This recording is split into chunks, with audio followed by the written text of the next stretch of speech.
Hello everyone, it is me, Game Penguin 21, and today we have a new video. That's right, we're going to be talking today about the video that you've probably seen a lot on your timeline, or a lot of commentators are talking about it, and that is Expert Review Zone. Now, Expert Review Zone has been featured at least one other time on this channel, and that is when he was talking about the Steam Deck and how apparently 2 pounds is a little bit too cumbersome to fit into a standardized backpack, and also how it hurt his back whenever he was talking about it, but then sold it, and then regretted his decision immediately, and then went on to do another video, which I found out later, where he compared the Steam Deck to, like, the Razer or, like, another handheld computer, which was interesting. I might as well look at that one at a later date, but today we have to talk about the Elden Ring DLC, because it's the most popular and interesting topic to talk about today. So with that being said, what has he said about this actual game? Well, he has said that you should not buy the DLC, and that is surprising, not at all, because, again, he has said to not buy things such as do not buy Pal World, do not buy Tekken 8, do not buy Enshrouded or Tekken 8 again, do not buy Persona 3 Reloaded, and do not buy Helldivers. This is all despite the fact that he has multiple videos on Helldivers 2, as well as he has multiple videos on things such as Pal World as well, and also saying to not buy the most popular of the games. But that's not what we were talking about today. We are talking about the do not buy the Shadow of the Ring Erdtree DLC. Very disappointing. And what's this other video? Oh god, what the hell? Why would you... You know what? We're not gonna... That's another can of worms for another day. That being said, let's get started. Hello, welcome back to a new video. So today we have to talk about Elden Ring DLC. Shadow of the Erdtree is coming out very soon, and I've actually had the fortunate pleasure of being able to have early access to the game, and I was able to play it before everyone else. And I've played over 110 hours so far on the new DLC, and I have to say, so far, the experience I've had with this DLC has been kind of disappointing and lacking in a certain kind of luster that I wasn't quite expecting. So as you probably know, I am a massive fan of Elden Ring when it came out in 2022. I played it so much, and I have over 444 hours played on Elden Ring. I have multiple new game pluses, and I beat the game multiple times, and I'm like level 242. So I thought when DLC would come out, my character, who is level 242, with all of the weapons unlocked, all of the abilities unlocked, I've tested out all these different kinds of builds to find the best build that can destroy everything, which you can find many videos on my channel. I've made many build videos in case you are wondering what my best builds are. I thought I would be able to destroy this DLC when it comes out with my ultimate overpowered character. Okay, so let's actually break down each of these points here. We're going to work backwards and go into some of the stuff that he says earlier, but starting off with the earliest point, starting off with the point that he has here where he spent over like 200 hours, I don't dissuade that. Because, again, if we look at his channel and a lot of the videos that he has here, he does seem to have a ton of Elden Ring DLC type of damage, builds, and other sorts of stuff. He even has a video titled How to Prepare for the Elden Ring Shadow of the Erdtree DLC. And he has also continuously made videos on top of each of these ones after this particular video in terms of dates. And oh, what is this? Another video of him saying, do not buy the Shadow of the Erdtree DLC. Well, what does he say in that one? Hello, welcome back to a new video. So I've been playing the new Shadow of the Erdtree DLC for Elden Ring, and I have some thoughts about it. Not very good thoughts. The DLC is kind of bland, boring, and lacking in a certain kind of luster, and it's kind of rubbish as DLC goes. So I've been playing for a few hours now. I beat a few of the bosses. They weren't very difficult, to be honest. It was quite easy, and the loot they dropped was really rubbish. Okay, so we don't need to watch any more of that but if you did hear that, he said he was playing for the DLC for a few hours. So I've been playing for a few hours now. Meaning that he was actually straight up fucking lying earlier in the other video where he said that he played for over 110 hours since getting early access, quote unquote, to the actual DLC. Quite an interesting turn of events. It's almost like he says one thing but means the complete fucking opposite of something else here. Quite the interesting thing here. Okay, so, but yeah, keep this and stuff in mind going forward in this DLC. With that being said, let's continue the video. Unfortunately, that hasn't quite been the case. The Elden Ring DLC Shadow of the Erd Tree is stupidly difficult, and I'm not saying it's like difficult in a fun, challenging way. It's like a Souls game, and obviously it's going to be difficult and challenging. That's what makes it fun. It's not like that. It's not fun. It's difficult in a really stupidly annoying way and frustrating way, to the point where I actually want to smash my girlfriend's phone into the wall. So, oh boy. Yeah, like we haven't heard that sort of thing before. Now, I'm not going to dissuade him from saying, oh, gamer rage is a thing. I mean, I've had gamer rage. I'm fairly certain all of us have had gamer rage. But what is more interesting and more fucking stupid in this context is the sheer fact that this is kind of the process with most of the Elden Ring DLC, where it just gets harder, you know? Like, it's supposed to be more endgame type content, which, again, this DLC seems to be, at least a little bit. And, oh boy, there is so much here. And what's also funny is that throughout this entire review, as I've watched the entire video, there is no gameplay, which I find really, really weird, because it's just him talking to a camera into a microphone with no gameplay of the actual game in the background. I know for me that's also the same thing of like, oh, well, you don't have gameplay of Elden Ring in the background either. It's like, that's true, but I just haven't been playing Elden Ring because it's not necessarily my game. I am an FPS nerd, I am an FPS trash panda, and I deserve to be put in the garbage like the FPS trash panda that I know and love that I am. So, yeah, that's why there's no Elden Ring DLC stuff here. But I can still say that this is a bad review, even from someone who doesn't know that much about the Elden Ring DLC, but just from knowing other people's review and knowing other people thing. Again, it doesn't make up for the fact that I don't know it. It's just that I can tell this is a bad review, even as someone who doesn't know anything about the DLC. But basically, if you didn't like aspects of Elden Ring, or if you just didn't like Elden Ring at all, then you're not really going to like the DLC. All of the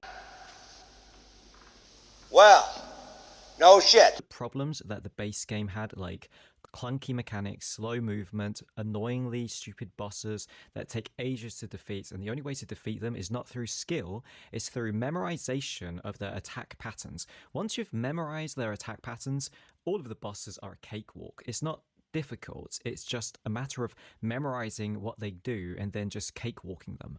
I love how people look at that sort of thing and say that, oh, that's not a skill. Memorization is not a skill. Memorization is just remembering something in a sort of pattern. Pattern recognition is a skill, ladies and gentlemen. I thought that we got this through our thick fucking skulls through this entirety of this channel, or through the entirety of most commentary channels. Look, to bring up what I brought up in probably the last video that I talked about easy modes and games and stuff, and some things in Elden Ring, pattern recognition falls under things such as mechanical understanding, movement, and speed. The three pillars that I am going to be now continuously having to bring up whenever I talk about game difficulty. All right, Elden Ring requires a high level of mechanical understanding, it requires a pretty decent amount of speed, and it requires definitely a lot of really specific movement and inputs and stuff. All of these things are in very high demand in this DLC, from what I've been told, and just from knowing Elden Ring in general. Overall, if your movement sucks, you're gonna suck at the game. If your mechanical understanding sucks, you're gonna suck at the game. If your speed sucks, maybe you'll suck at the game. That's not as important, but it's still a very, very important thing to be whenever you're having this sort of problem. So, obviously, if the game wants you to get better at the mechanics and understanding about it and saying, oh, it's a cakewalk once you realize the patterns, that just means that your skill level has increased without you realizing it and without the game explicitly telling you how the fuck to do this. So, in other words, Miss Van Winkle, check your privilege. Walking them. So they've added a bunch of new stuff to the DLC, but it's not really new stuff in the sense that it's new to the game, like new mechanics or new way to play the game. It's just basically more of the same stuff that was already in the base game. Well, no fucking shit. So you've got like I don't know, 100 new weapons, dozens of new Ashes of War, dozens of new armor sets, dozens of new weapon classes, but they're basically just the same as the stuff you've already experienced in the base game, just with like a different skin or different movement or like a different variation of fire, lightning, cold, frost, poison, whatever kind of magical element there is. It's just different variants mixed and matched to create this new Ash of War or new spells or new skills or new weapons that are just like a combination of the old stuff and then rehashed into something that's supposed to be new. That seems like new stuff to me. No, like seriously, it kind of does. Think about it in the way that even in the way that he just kind of talking about it, saying, "Oh, they're just mix and matching and remixing the actual thing." That kind of feels like new stuff. Like, they're kind of remixing the actual balancing of the game. They're making it so that way the new Ashes of War don't overshadow a lot of the old Ashes of War. They're making it so that way the new Ashes of War look really cool and really flashy and stuff. But, like, they also are very familiar, so that way they can be learned easier. And it seems like you're saying this is just more Elden Ring, which, again, seems to be your whole point here, that this is just more Elden Ring in terms of this DLC. Well, no shit, Sherlock. Where'd you get your investigation medal? Toys R Us? Which is now apparently closed, I think. I don't know if they've gotten reopened or whatever, but still, what the hell? And the same can be said about the bosses, really. So there's new bosses, but they basically are just like the old bosses in the previous base game, but they act and move in different ways. They've got cool new art designs, but it's really just the same kind of mechanics where they'll do a bunch of attacks. They'll just obliterate you in the beginning because you won't really know what's coming. But once you've memorized the attack patterns, you can just easily dodge and roll out of the way. I mean, you say easily as if you can do it while you're fucking naked and can only take one hit with 0 whatever vigor you started out with. Like, you are not that good if you think that you are that good at the game, saying like, oh, I just need to learn the attack patterns and therefore I can victory bomb. It's like, that's not how this works.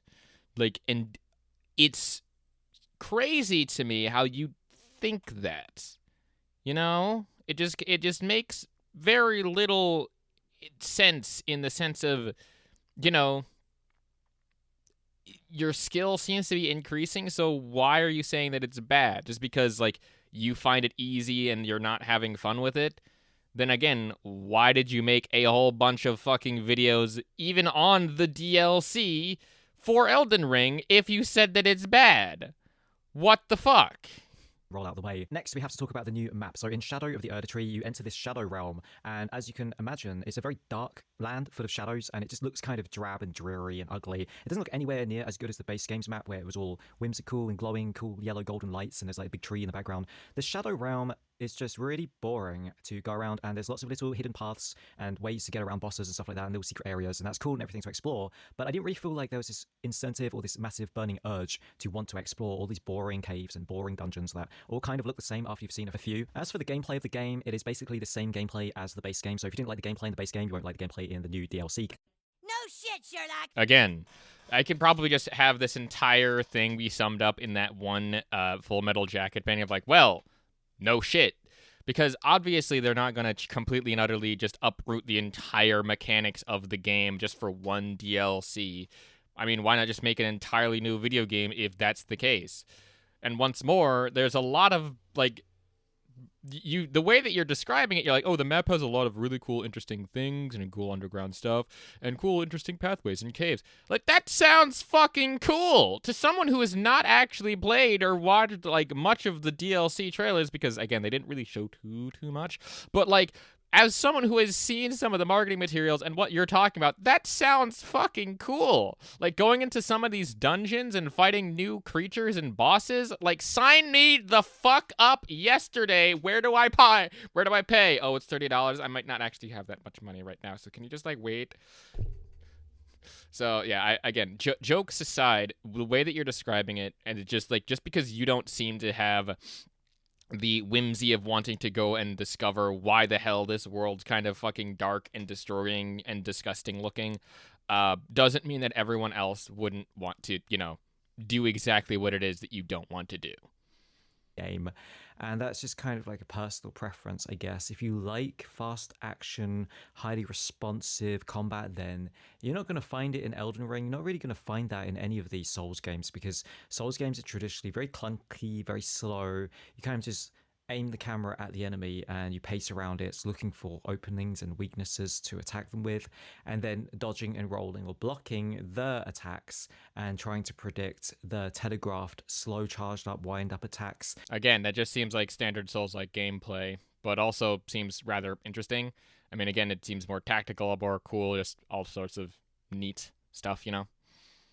So you don't get hit in the face by them. Now, if you don't like that kind of gameplay, then unfortunately, they haven't really added new ways to play the game. As for the graphics of the game, they're still not quite up to my standards. If you're expecting a boost in graphical fidelity, you'll be sorely disappointed, because the game engine and graphics look exactly as the base game. They haven't improved the graphics at all. In fact, all of the bad negative aspects of the base game have all made their way into the DLC. So, for example, the frustratingly long loading screens every time you die. Sure, it only takes like 5 or 6 seconds, but every time you die, it builds up, because you're going to die a lot, and it takes like 6 seconds for the dying animation for your character to fall over, turn into dust, the "you died" text to pop up, and then the black screen, and then the loading screen, and then waking up at the grace of sight again, and then exiting the grace of sight menu. All of that takes like 15 seconds. Every time you die, you gotta wait like 15 seconds. And it might not sound like a lot, it might sound trivial, but when you're just trying to get on in the game and make progress, and you're frustratingly dying all the time to some stupid boss, you don't really want to be waiting 15 seconds every time to get back in and have another crack at it. Your ADHD brain's kind of going off. I know that whole section is just going to take a while to do stuff, but I had a couple of ideas that I didn't want to interrupt him on. But look, dude, if you are just trying to say that this game is more of Elden Ring and saying that that's bad because they should have fixed everything. There is such a thing as they've been working on patches and working in like fixing particular builds that are quote unquote overpowered and stuff like that. And you're looking at this from the eyes of someone who is apparently a fan yet says do not buy the actual DLC in the thing. And I think that, you know what, there's like 2 minutes left of this video. I don't want to watch anymore. And quite frankly, that was the last straw. This dude literally is a hypocritical dick cheese. And I think that this comment that I found on his I cheated on my Japanese wife video kind of sums this up entirely to a very nice conclusion point from Eric Powell 4350. This dude is a sociopath. Lol. I could not have put it any better myself. And quite frankly, I don't think that I need to. And again, you've seen other people's opinions and other people talking about this. But if you want to buy the Shadow of the Erdtree DLC, it's out right now, $30 on Steam for, the DLC for the base game. Make sure that you have the base game, obviously. If you want my personal opinions on it as someone who hasn't played it yet or who might not play it in the future, maybe, but overall, I think that it's fine. I don't think that I am personally going to play it anytime soon because, again, I'm stuck playing the finals, and I personally like the finals, but again, that means that I'm an FPS trash panda, as I've said before, and I know that I belong in the garbage. But in any case, if you want to go and buy it, go ahead and buy it. I'll probably link it in the description or something, but if not, just it's easy to go and find. And I think that more Elden Ring is never a bad thing because a lot of Elden Ring fans need some of that good Elden Ring. In any case, my name is GamePenguin21. Thank you so much for watching this video. Again, thank you all so much for 1,000 subscribers. I will never not be thankful for at any day short of my life. I love you all. And please like, comment, favorite, and subscribe. And a peace off.